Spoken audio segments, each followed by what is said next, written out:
is you need to master face-to-face conversations. Now, when I say face-to-face conversations, I know that in our, current dynamic, the fact that we're able to sell online, well, you might not consider that face-to-face, but it is. You need to be able to master being able to have conversations with people. Before you can be able to recommend, you need to start by listening.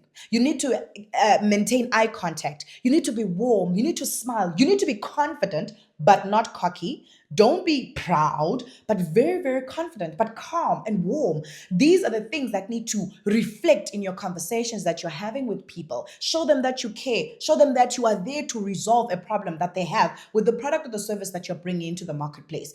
But Tina, we just want to push. We literally just want to push. There's no conversation, there's no warmth, there's no confidence, there's no calmness, there's no I want to understand you, I see you, I acknowledge you exist, I see you, and I understand that you might be the person that has this problem, but let's talk about it. How much does it affect you? So that I can come into that space and bring you the solution. By the time I get to recommending my product or service, I have already built a rapport. I have already built an understanding with you. I have already understood what your problem is from you. I've allowed you to speak to me. I've asked you questions. I've allowed you to be the expert.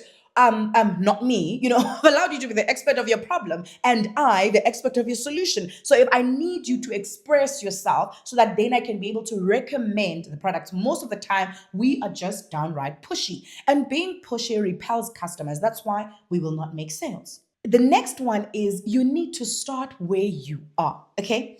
I know that as a person, I'm already servicing the entire South Africa in terms of my businesses and even beyond. I'm already like having customers that are even outside the borders of this country, in Africa and otherwise. So I know that it might seem a bit unfair for me to say this to you, but at the stage of business that I am in, I can say this. I can say that it's important to start where you are, because when you are starting where you are, even though your vision for your business is bigger than where you are, is bigger than your locality or your community or your immediate society.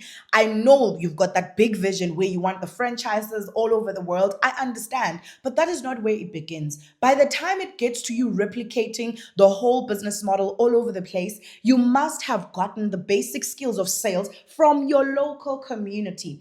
A lot of us as small businesses, sometimes we have this idea that the business is just going to be big from the onset, of which that is kind of like it's kind of idiotic. I'm sorry to use that word, but it is.